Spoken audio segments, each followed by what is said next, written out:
Hello नमस्कार प्यारे साथियों, एक बार फिर से आपका स्वागत है आपके अपने YouTube चैनल पर। देखिए दोस्तों, पेपर डिस्कशन की इस श्रृंखला में एक और पेपर जो कि आयोजित हुआ था 1 मई 2017 को 1 मई 2017 को आयोजित ये पेपर है। तो इस पर हम आज डिस्कस करने वाले हैं कि इस पेपर का लेवल किस प्रकार से रहा और किन किन टॉपिकों से क्वेश्चन रिपीट हुए थे।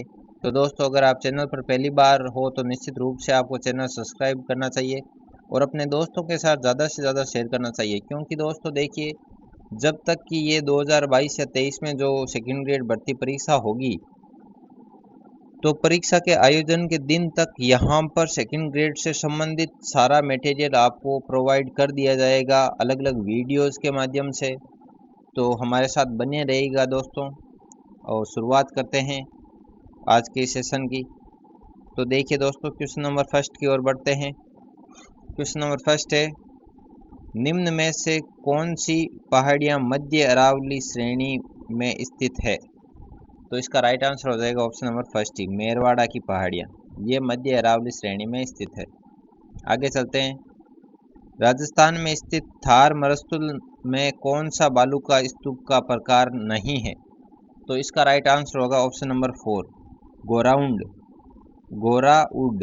ये जो बालू का स्तूप का प्रकार है वो थार मरुस्थल में नहीं पाया जाता, बाकी ये तीनों पाए जाते हैं। ठीक है दोस्तों, आगे चलते हैं। क्वेश्चन नंबर थर्ड है, लूनी नदी के प्रदूषण का प्रमुख स्रोत क्या है? ये काफ़ी शानदार क्वेश्चन है। इसमें ऑप्शन नंबर फर्स्ट होगा रंगाई छपाई उद्योग। आगे चलते हैं। ये सिंपल सा क्वेश्चन है, बोराट का पठार या बोराट पठार जिसके मध्य स्थित है वह है ऑप्शन नंबर थर्ड, इसका राइट आंसर होगा कुंभलगढ़ एवं गोगुंदा के मध्य। आगे देखते क्वेश्चन नंबर 5 है, राजस्थान में सर्दी की वर्षा क्या कहलाती है? तो राजस्थान में सर्दी की वर्षा क्या कहलाती है? मावठ कहलाती है, जो कि पश्चिमी विक्षोभों से होती है। ठीक है दोस्तों, और इससे जो पहले वाला पेपर था जो 26 अप्रैल 2017 को हुआ था, उसमें पूछ लिया था कि मावठ किस कारण से होता है।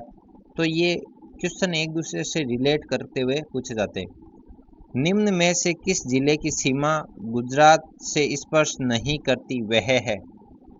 तो देखिए दोस्तों, ये क्वेश्चन नंबर 6 का आंसर हो जाएगा प्रतापगढ़। और ये same to same question as it is पूछ लिया था आपके 2018 की सेकेंड ग्रेड में, यही क्वेश्चन। इसमें शायद ऑप्शन भी चेंज नहीं हुए थे। ठीक है दोस्तों, तो आपको इनका ध्यान रखना है विशेष रूप से। क्वेश्चन नंबर 7 आपका डिलीट हो चुका है, आरपीएससी द्वारा डिलीट कर दिया गया था। और क्वेश्चन नंबर 8 देख लेते हैं, भारत के मरुस्थलीकरण एवं भू अवनयन एटलस इसरो 2007 के अनुसार राजस्थान में मरुस्थलीकरण से प्रभावित क्षेत्र है, मतलब कि कितने प्रतिशत क्षेत्र है? तो इसका राइट आंसर हो जाएगा ऑप्शन नंबर सेकंड, 67%। अच्छा, क्वेश्चन नंबर 9 है, राजस्थान में निम्न में से कौन से जिले मुख्यतः बीहड़ प्रभावित हैं? तो बीहड़ आप देखते हो चंबल के आसपास का क्षेत्र, तो जहाँ से आपकी चंबल निकलेगी वहीं होगा बीहड़। तो कोटा, सवाई माधोपुर और धौलपुर से मुख्यतः बीहड़ प्रभावित ये जिले हैं, कोटा, सवाई माधोपुर और धौलपुर।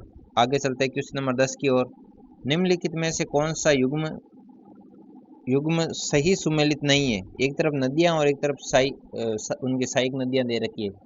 तो इसमें ये जो ऑप्शन नंबर सेकंड हो जाएगा, बनास की ये जो सागी नदी है ये इसकी सहायक नदी नहीं है, बाकी ये सभी शाही नदियां हैं। आगे चलते हैं। क्वेश्चन नंबर 11 है, निम्नलिखित नदियों में से राजस्थान में कौन सी रुंडित सरिता कहलाती है? तो ये पढ़ा होगा शायद आपने कहीं पर, बाणगंगा को कहते हैं आपकी रुंडित सरिता। ठीक है, आगे चलते हैं। क्वेश्चन नंबर 12 है, दो स्टेटमेंट दे रखे हैं, चंबल नदी राजस्थान की एकमात्र नियतवाही, मतलब कि जो वर्ष भर चलती है, नियतवाही नदी है। और स्टेटमेंट सेकंड है, सॉरी ये इसका रीजन दे रखा है, चंबल नदी का जल केवल सिंचाई के उपयोग में लिया जाता है। तो पूछ रहा है कि इनमें क्या सही है दोनों में से?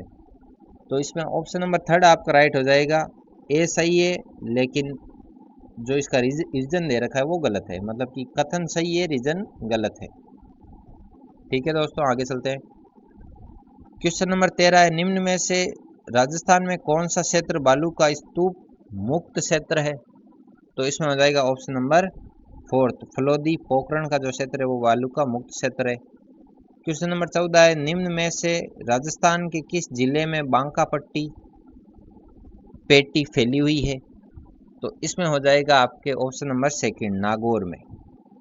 ठीक है दोस्तों, आगे चलते हैं। आहड़ के विषय में निम्नलिखित कथनों में से कौन सा कथन असत्य है? असत्य का पूछा गया है, इसलिए यहाँ पर है 2 ऑप्शन राइट हो जाएगा। आवासीय भवनों की नींव ईंटों की होती थी, तो ये गलत है इसमें, क्योंकि कच्चे पत्थरों की होती थी। तो इसका आपको विशेष रूप से ध्यान रखना है। आहड़ सभ्यता के बारे में लगातार क्वेश्चन पूछे जा रहे हैं। बेराट में प्रथम उत्खनन किसके नेतृत्व में किया गया था? तो ये तो सिंपल क्वेश्चन है, दयाराम साहनी द्वारा किया गया था। लेकिन आपको ध्यान होना चाहिए, इससे जो पहला पेपर हुआ था 26 अप्रैल वाला, उसमें ये पूछा गया था बेराट का उत्खनन किसके द्वारा किया गया था। सेम टू सेम क्वेश्चन वापस रिपीट हो गया। क्वेश्चन नंबर 17 है, निम्नांकित में से किस विदेशी यात्री ने गुर्जर प्रतिहार राजवंश की सैन्य शक्ति एवं समृद्धि का उल्लेख किया था? तो वो था आपका सुलेमान। ऑप्शन नंबर 2 इसका राइट आंसर हो जाएगा। अच्छा, 18 है, अर्णोराज के बारे में निम्नलिखित कथनों पर विचार कीजिए, जो अजय राज का पुत्र था। तो और पूछ रहा है अर्णोराज के बारे में उपयुक्त में से कौन सा कथन सत्य है?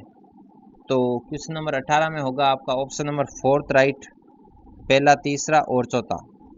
अपने राजकाल के प्रारंभ में उसने एक गजनवी आक्रमण को खदेड़ा था, ये भी सही है। ये 3वां और ये 4th, वे अपने ही पुत्र के द्वारा मारा गया था। हाँ, बिल्कुल सही है। चलते हैं अगले क्वेश्चन की ओर। क्वेश्चन नंबर 19 है, रणथंभौर की विजय के उपरांत अलाउद्दीन खिलजी ने इस दुर्ग को किसके अधिकार में सौंपा था? रणथंभौर की विजय के उपरांत अलाउद्दीन खिलजी ने इस दुर्ग को किसके अधिकार में सौंपा था? तो ये पॉपुलर है काफी, उलुगु खां या उलुग खां को सौंप दिया था। क्वेश्चन नंबर 20 है, निम्नलिखित में से किस रचना में अमीर खुसरो ने चित्तौड़ पर अलाउद्दीन खिलजी के आक्रमण का वर्णन किया था? तो वो कौन सी हो जाएगी?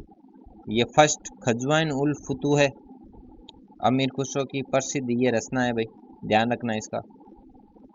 क्वेश्चन नंबर 21 है, किस राजपूत सरदार ने खानवा के युद्ध में राणा सांगा के घायल हो जाने के बाद उनका राज चिन्ह धारण कर युद्ध जारी रखा? तो ये होगा झाला अज्जा। ये तो बहुत पॉपुलर है, झाला अज्जा 2 का राइट आंसर होगा। निम्नलिखित में से कौन से राजपूत सरदार हल्दीघाटी के युद्ध में महाराणा प्रताप के पक्ष में खड़े थे? तो इसमें देखिए दोस्तों, क्वेश्चन नंबर 22 में होगा आपके option number 4, first, second, third. Ashok Parmar के अलावा ये तीनों ही, राम सिंह तंवर, बिंदा झाला और रावत कृष्णदास चुंडावत, ये अपने महाराणा प्रताप की तरफ थे हल्दीघाटी के युद्ध में। अगला क्वेश्चन है, निम्नलिखित में से किस राजपूत शासक ने विजय कटकाटू की उपाधि धारण की थी? तो इसका राइट आंसर हो जाएगा आपके ऑप्शन नंबर 4, महाराणा राज सिंह ने विजय कटकाटू की उपाधि धारण की थी। क्वेश्चन नंबर 24 है, पंडित नैनूराम शर्मा किस प्रजामंडल से संबंधित है? कोटा प्रजामंडल से, आप सभी को पता ही होगा, सिंपल सा क्वेश्चन है। संप सभा की स्थापना किसने की? संप सभा की स्थापना की थी गोविंद गिरी ने 1883 में, ठीक है। और कहाँ पर की थी? वागड़ क्षेत्र में की थी। ये 2018 में same to same question repeat हुआ था, इसी चैनल पर अपलोड है, वो पेपर डिस्कशन के वीडियोस आप जाकर देख सकते हैं। निम्नलिखित में से कौन सा समाचार पत्र 1920 में विजय सिंह पथिक ने वर्धा से प्रकाशित किया था? ये मोस्ट रिपीटेड क्वेश्चन है। तो क्वेश्चन नंबर 26 में हो जाएगा ऑप्शन नंबर 3, राजस्थान केसरी। तो ये किन का है भाई? ये है आपके विजय सिंह पथिक का, जो कि वर्धा से इन्होंने प्रकाशित किया था। अगला क्वेश्चन है, निम्नलिखित में से डूंगरपुर राज्य प्रजामंडल के प्रथम अध्यक्ष कौन थे? तो डूंगरपुर के कौन थे? भोगीलाल पांड्या। ये पॉपुलर और सिंपल क्वेश्चन है। आगे शंकर राव देव समिति का गठन धौलपुर एवं भरतपुर राज्यों की जनता की इस बात के लिए राय जानने के लिए किया गया था कि वे राजस्थान तथा उत्तर प्रदेश किसमें मिलना चाहते हैं। इस समिति में अध्यक्ष सहित कितने सदस्य थे? तो इसमें हो जाएगा सेकंड ऑप्शन राइट हो जाएगा, 3 सदस्य थे उस समिति में। आगे चलते हैं, निम्न में से कौन सा सम्मिलित नहीं है? तो सम्मिलित नहीं का पूछा गया है इसने, तो इसमें हो जाएगा राइट आंसर आपके सेकंड मल्लीनाथ जी का, ये सम्मिलित नहीं। देखो गोगा जी का गोगामेड़ी राइट है, पाबू जी का कोलू गांव ये भी राइट है, तेजा जी का परबत्सर नागौर ये भी राइट है। ठीक है, सेकंड इसमें राइट हो जाएगा। अगले क्वेश्चन की ओर चलते हैं, संत माऊ जी का संबंध कहाँ से है? सिंपल सा क्वेश्चन है, संत माऊ जी आपके डूंगरपुर से संबंधित थे। निम्न में से कौन विष्णोई संप्रदाय का संस्थापक था? ये भी सिंपल सा ही क्वेश्चन है, जाम्बो जी थे विष्णोई संप्रदाय के संस्थापक। अगला क्वेश्चन, किराड़ू का सोमेश्वर मंदिर और आबानेरी का हर्ष माता मंदिर निम्नलिखित में से कौन सी स्थापत्य शैली में बने हुए हैं? तो ये है आपके गुर्जर प्रतिहार शैली में बने हुए मंदिर हैं। तो 32 का option number second right answer हो जाएगा। आगे चलते हैं, 33, निम्नलिखित में से किस दुर्ग को यूनेस्को ने विरासत दुर्ग घोषित नहीं किया है? ये पूछ रहा है कि नहीं किया है अभी तक, तो इसमें हो जाएगा मांडलगढ़ दुर्ग। ठीक है, अगला क्वेश्चन है, गोपाल उदय हुक्का जीवन चित्रकला की किस शैली से संबंधित है? अच्छा, ये जो चित्रकार है ये किससे संबंधित है? तो ये है आपके option number first Amer Jaipur शैली से। राजस्थान का प्रसिद्ध बेणेश्वर मेला किस माह में बढ़ता है? तो बेणेश्वर का जो प्रसिद्ध मेला है आदिवासियों का कुंभ जिसे कहते हैं, वो बढ़ता है आपके माघ माह में। तो क्वेश्चन नंबर 35 में आपका ऑप्शन नंबर फोर्थ राइट हो जाएगा। आगे चलते हैं 36 की ओर, जयपुर में तीज की सवारी किस माह में निकाली जाती है? तो वो निकाली जाती है आपके श्रावण माह में, जयपुर में तीज की सवारी। लांगुरिया नृत्य होते हैं, ये पूछे किन के मंदिरों में होते हैं? तो वो होते हैं आपके केला देवी के मंदिरों में होते हैं लांगुरिया नृत्य। अगला क्वेश्चन है, निम्न में से किस राजपूत शासक द्वारा नेह तरंग रचित है? नेह तरंग के रचयिता पूछे गए हैं, तो इसमें राइट आंसर हो जाएगा आपके ऑप्शन नंबर 4 राव बुद्ध सिंह है नेह तरंग के रचयिता। आगे चलते हैं, दक्षिण राजस्थान की भील जनजाति का निम्नलिखित में से कौन सा नृत्य नाट्य रूप में किया जाता है? भील जनजाति का कौन सा नृत्य पूछा गया है? इसमें होगा गौरी नृत्य, ऑप्शन नंबर 3। क्वेश्चन नंबर 40 से, राज्य मानव अधिकार आयोग अस्तित्व में आया, तो कब आया ये अस्तित्व में? राज्य मानव अधिकार आयोग का पूछा गया है, तो 40 में हो जाएगा ऑप्शन नंबर सेकंड। आप सबको पता है कि 18 जनवरी 1999 को इसकी घोषणा हुई थी, अस्तित्व में आया था, और कार्य करना कब से प्रारंभ किया था? 2000 से, पता होना चाहिए आपको। और ये रिपीट हुआ था क्वेश्चन आपके 2018 में, शायद जो पेपर हुआ था आपके ACF का, उसमें। राजस्थान मानव अधिकार आयोग के अध्यक्ष एवं सदस्यों की नियुक्ति राज्यपाल एक समिति के अनुशंसा पर करते हैं, उसका अध्यक्ष होता है, उसका अध्यक्ष निश्चित रूप से मुख्यमंत्री होता है उस समिति का अध्यक्ष, और उसमें 6 सदस्य होते हैं। तो इस चीज़ का विशेष रूप से ध्यान रखना है, राज्य मानव अधिकार आयोग नियुक्ति की समिति। ठीक है, तो 41 में हो जाएगा ऑप्शन नंबर सेकंड। आगे चलते हैं, राजस्थान के राज्यपाल के संबंध में निम्नलिखित कथनों पर विचार कीजिए, और पूछ रहा है ये कौन कौन से इसमें सही हैं। तो इसका राइट आंसर हो जाएगा ऑप्शन नंबर 3। वह राज्यपाल के संबंध में है कि वह Indian red cross society Rajasthan राज्य शाखा के अध्यक्ष हैं, तो केवल यही है, बाकी तो सभी गलत है। आगे चलते हैं, क्वेश्चन नंबर 43 है आपका, राजस्थान सचिवालय पुनर्गठन समिति 1969 के अध्यक्ष थे। तो इसमें हो जाएगा option number third, Mohan Mukherjee इनके अध्यक्ष थे। अगला क्वेश्चन है, सुमेलित करने वाला है, सही सुमेलित करना है सचिवालय में रैंक और इनकी जो भूमिका और कार्य, तो इसमें आपके 44 में हो जाएगा ऑप्शन नंबर सेकंड राइट हो जाएगा। तो आप मिलान कर सकते हो, देख सकते हो आराम से, इसमें वो कोई समझने वाली बात नहीं है। क्वेश्चन नंबर 45 है, 1 नवंबर 1956 से पहले राजस्थान राज्य के प्रमुख माने जाते थे, तो वो होते थे आपके राज प्रमुख। अच्छा, और आपको पता होगा कि उसके बाद राज प्रमुख का पद किस में चेंज कर दिया गया, वो कर दिया गया आपके राज्यपाल में, और राजस्थान के पहले राज्यपाल थे आपके गुरमुख निहाल सिंह। ठीक है, और ये राजस्थान का जब एकीकरण पढ़ा था हमने, आप इसी चैनल यूट्यूब चैनल के वीडियो जाकर चेक कर सकते हैं, प्ले लिस्ट में राजस्थान के एकीकरण का जो वीडियो है उसमें निश्चित रूप से हमने ये देखा था। आगे बढ़ते हैं दोस्तों। राजस्थान राज्य के मुख्य सचिव को अवशिष्ट वसीयतदार कहा जाता है, जिसका अर्थ है,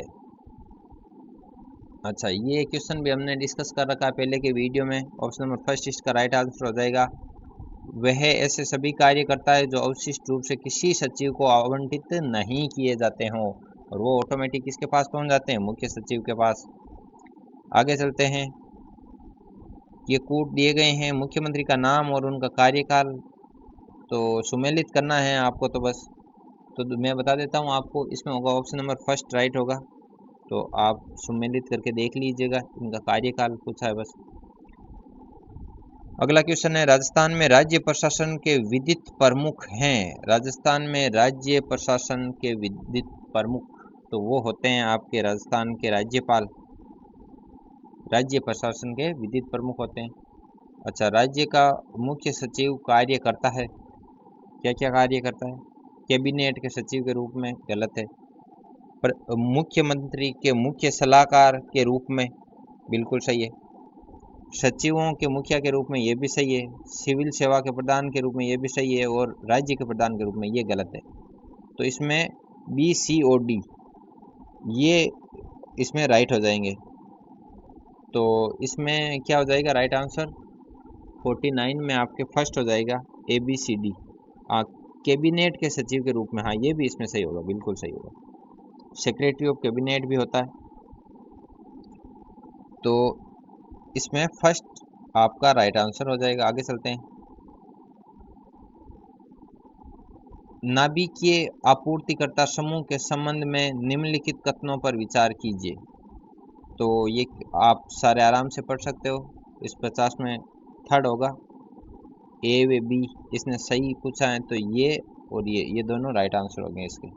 आगे चलते हैं, ये कुछ बड़े क्वेश्चन हैं, इनसे अगर मैं पूरा इनको पढ़ूंगा और करूंगा तो वीडियो ज़्यादा लंबा हो जाएगा, इसीलिए सीधा आंसर बता रहा हूँ। भारत शासन अधिनियम 1935 के संबंध में, ये भारत शासन अधिनियम 1935 और एक वो अधिनियम 1919 वाला, उन पर विशेष रूप से क्वेश्चन आते हैं। तो इस 51 में हो जाएगा आपका राइट आंसर सेकंड, ये बी और डी राइट आंसर है इसमें, बी और डी। आगे चलते हैं, संविधान के किस अनुच्छेद में गोवध निषेध राज्य नीति के निर्देशक तत्व का एक भाग है, तो इसमें हो जाएगा आपका सेकंड, अनुच्छेद 48 में गोवध निषेध राज्य नीति के निर्देशक तत्व का एक भाग है। आगे चलते हैं, भारत की विदेश नीति में पड़ोस पहले की नीति किसने प्रारंभ की, बहुत ही शानदार इंपॉर्टेंट क्वेश्चन है, नरेंद्र मोदी ने की थी, अपने मोदी जी, पड़ोस पहले की नीति। ठीक है दोस्तों, आगे भी आ सकता है ये। संविधान की 11वीं अनुसूची में पंचायत से संबंधित हैं कितने मद संबंधित है, तो वो है 29 मद, ऑप्शन नंबर 4। अगला क्वेश्चन है, निम्न में से किस योजना का उद्देश्य लंबित राजस्व अदालती मामलों को निपटाना है, तो इसमें हो जाएगा आपका ऑप्शन नंबर थर्ड, न्याय आपके द्वार, ये है जिससे कि फटाफट उन पर कुछ डिसीजन लिया जा सके। अच्छा, भारत सरकार के पर्यटन मंत्रालय द्वारा स्वदेश दर्शन योजना के अंतर्गत राजस्थान में कृष्णा सर्किट के विकास हेतु 98 करोड़ रुपए की परियोजनाओं को पारित किया गया है। निम्न में से कौन उस परियोजना का हिस्सा नहीं है? पर्यटन मंत्रालय से संबंधित ये क्वेश्चन है और इसका राइट आंसर होगा ऑप्शन नंबर 4, रतन बिहारी जी बीकानेर। ये इस योजना से संबंधित नहीं है। 20-21 अगस्त 2016 को जयपुर में आयोजित ब्रिक्स महिला सांसद सम्मेलन का उद्घाटन किसने किया था? वो किया था आपके सुमित्रा महाजन ने। राजस्थान से लोकसभा के पूर्व सांसद वीपी सिंह को किस राज्य का राज्यपाल बनाया गया है? ये तत्कालीन जो करंट अफेयर का क्वेश्चन है वो है पंजाब। आंसर इसका सही होगा option number 4 right. Question number 59 है। 18 जून 2016 को प्रथम बार महिला लड़ाकू विमान पायलटों को भारतीय वायुसेना में शामिल किया गया। इसमें से राजस्थान से कौन है? तो ये उस समय का काफ़ी ज़्यादा पॉपुलर क्वेश्चन है। मोहना सिंह जो है वो वुमेन फाइटर पायलट है, फाइटर प्लेन की पायलट। 68 निम्न में से कौन राजस्थान सरकार में संसदीय सचिव नहीं है? तो कौन संसदीय सचिव नहीं है? तो वो होंगे ऑप्शन नंबर 4 डॉक्टर अनंत कुमार। राजस्थान राज्य के 3000 मीटर स्टीपल चेंज के ओलंपियन एवं राष्ट्रीय कीर्तिमान एथलीट का नाम है? तो ये भी करंट अफेयर का ही है। ऑप्शन नंबर 3 इसमें राइट होगा, श्रीमान श्री गोपाल सैनी। ये अगर मैं गलत नहीं हूँ तो ये जयपुर के हैं शायद, श्री गोपाल सैनी।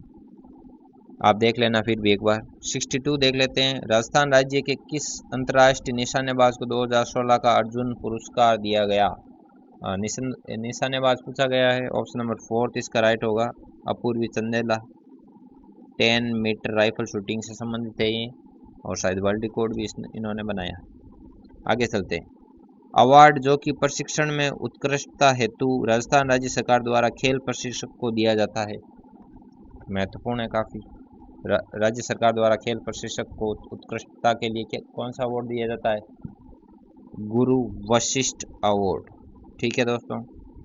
अगला क्वेश्चन है 2016 में राजस्थान राज्य के द्रोणाचार्य अवार्ड प्राप्त मुक्केबाजी प्रशिक्षक का नाम? इसमें हो जाएगा आपका ऑप्शन नंबर 3 सागरमल दायल।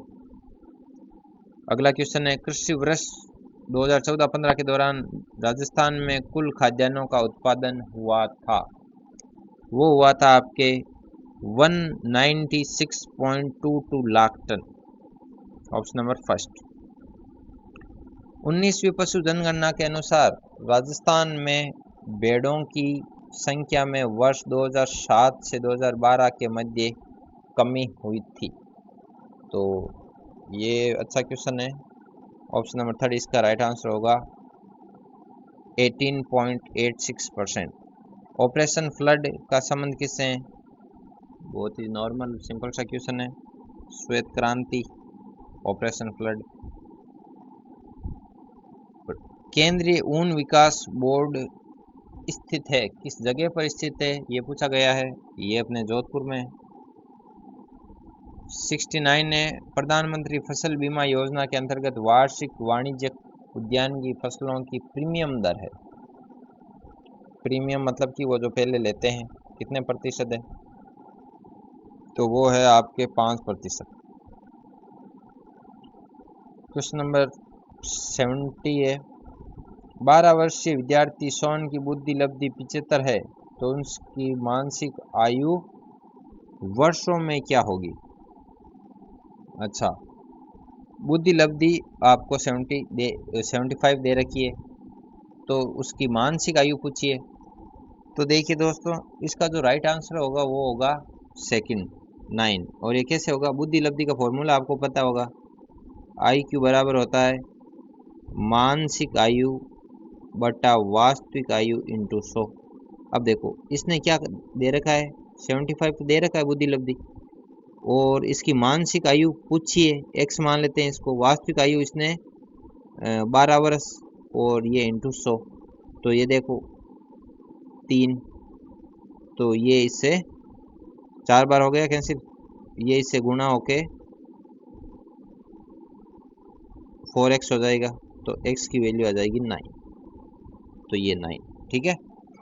IQ बराबर होता है मानसिक आयु बटे वास्तविक आयु इंटू 100। बुद्धि परीक्षण निर्माण के जन्मदाता है आपके बिने, एल्फ्रेड बिने, और 1905 में दिया था, 1905 में ये बुद्धि परीक्षण। आगे चलते हैं। सीखना विकास की प्रक्रिया है, कथन किसका है? सीखना विकास की प्रक्रिया किसने कहा था? ये वुडवर्थ ने कहा था। ऑप्शन नंबर फर्स्ट इसका राइट आंसर होगा। निम्नलिखित में से कौन ऐसा अधिगम सिद्धांत से संबंधित नहीं है? स्टिमुलल रेस्पॉन्स से संबंधित कौन सा मनोवैज्ञानिक नहीं है? वो ब्रूनर नहीं है। कौन सा अभिप्रेरणा का घटक नहीं है? तो वो होगा आपके रटन स्मृति, ये नहीं होगा, और बाकी सभी होंगे, तो इसमें सेकंड सही हो जाएगा। कौन सा व्यक्तिगत भिन्नताओं का कारण नहीं है? वंशानुक्रम बिल्कुल है, वातावरण भी है, और तो इसमें राइट आंसर कौन सा हो जाएगा? ये निर्देशन, परिपक्वता भी है। व्यक्तिगत भिन्नताओं का मतलब जो अलग अलग होते हैं, वंशक्रम के आधार पर भी होंगे अलग, वातावरण से भी होंगे, परिपक्वता कम ज़्यादा हो सकती है, लेकिन निर्देशन तो वो एक बाहरी तत्व हो गया, अलग ही हो गया। अगला क्वेश्चन है, अल्बर्ट बांडुरा द्वारा दिए गए अधिगम सिद्धांत को, अच्छा, बांडुरा के अधिगम सिद्धांत को और अन्य किस नाम से जाना जाता है? तो किस नाम से जाना जाता है? वो है आपका अवलोकनात्मक अधिगम सिद्धांत। सेकंड इसका राइट आंसर हो जाएगा। शिक्षा मनोविज्ञान की वह शाखा है जो शिक्षण एवं सीखने से संबंधित है, कथन किसने दिया था? ये स्किनर ने दिया था, और 2018 में वापस रिपीट भी हो गया था ये क्वेश्चन, सेम टू सेम। आगे चलते हैं। मनोविज्ञान की निम्न शाखाओं में उपयुक्त मनोविज्ञान कौन सा है? सॉरी, अनुप्रयुक्त पूछा है, तो अनुप्रयुक्त हो जाएगा आपके शिक्षा मनोविज्ञान। अनुप्रयुक्त मतलब जो अप्लाइड ब्रांच है, अप्लाइड वो शिक्षा मनोविज्ञान होगी। पहली मनोवैज्ञानिक प्रयोगशाला की स्थापना किसके द्वारा की गई थी? वुंट द्वारा की गई थी, जर्मनी के लिप्जिंग शहर में, और 1876 में या 78 में की गई थी, शायद आप देख लेना, लेकिन जर्मनी के लिप्जिंग में की गई थी। अच्छा, 80वां, टोरेंस के सृजनात्मकता परीक्षण द्वारा किस तत्व का मापन नहीं होता? तो इसमें हो जाएगा आपके ऑप्शन नंबर 4, तार्किकता का नहीं होता, रीजनिंग का। निम्नलिखित में से कौन सा स्प्रेंजर के द्वारा दिया गया व्यक्तित्व का वर्गीकरण नहीं है? ये क्वेश्चन रिपीट हुआ था, तो इसमें हो जाएगा आपके सुडोल को। इससे 3 क्वेश्चन पूछे जाते हैं हर बार। प्रासंगिक अंतर्बोध परीक्षण किसके द्वारा दिया गया? तो इसमें हो जाएगा आपके ऑप्शन नंबर सेकंड, मॉर्गन व मुर्रे द्वारा, प्रासंगिक अंतर्बोध परीक्षण।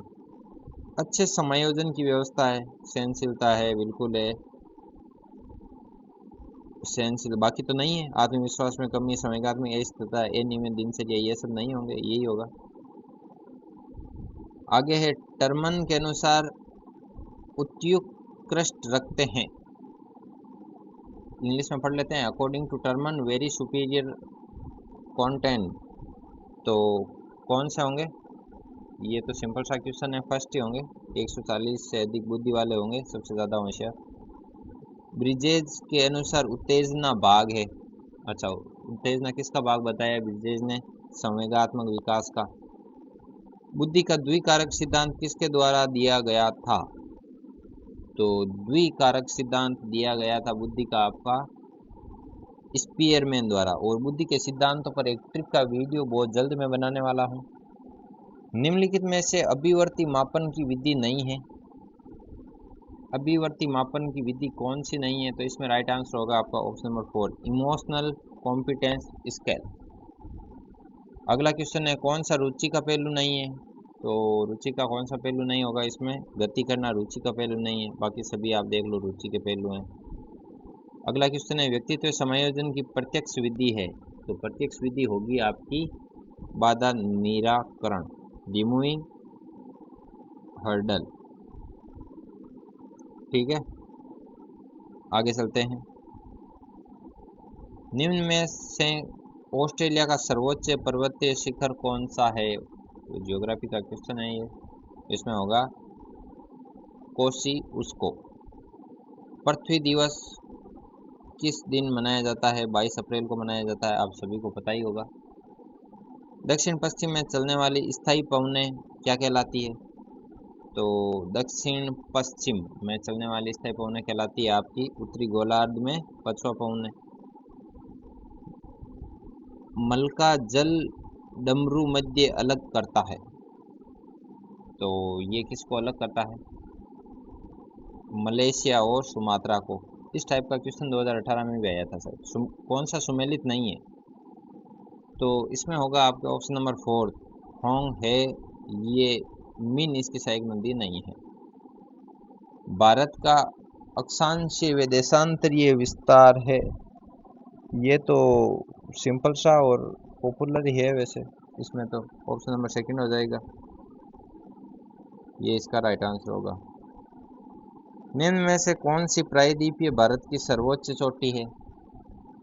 तो इसमें ऑप्शन नंबर 1 होगा अन्नाईमुडी।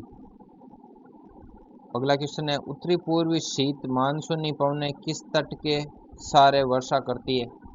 तो इसमें हो जाएगा आपका ऑप्शन नंबर 4 कोरोमंडल तत्व। अगला क्वेश्चन है डियागो गार्सिया द्वीप जहां स्थित है वह है? इसमें होगा आपके 3 हिंद महासागर। गंगा की सहायक नदियां नहीं है, सहायक नदी नहीं है, तो वो हो जाएगी आपके 2 मानस। बाकी सब गोमती, घाघरा और सोन है। चूलिया प्रपात किस नदी पर स्थित है? तो चूलिया प्रपात है आपके चंबल नदी पर। चे यहाँ से ध्यान रख सकते हो, चंबल चूलिया। तो देखिए दोस्तों, इस प्रकार से ये पेपर डिस्कशन की श्रृंखला में एक और पेपर आपका कंप्लीट होता है। तो उम्मीद है कि ये वीडियो आपको पसंद आई होगी। चैनल को ज़रूर सब्सक्राइब करना और वीडियो को ज़्यादा से ज़्यादा शेयर करना। तो इसी तरह मिलते हैं एक और अगले हेल्पफुल वीडियो के साथ। तब तक के लिए जय हिंद, जय भारत।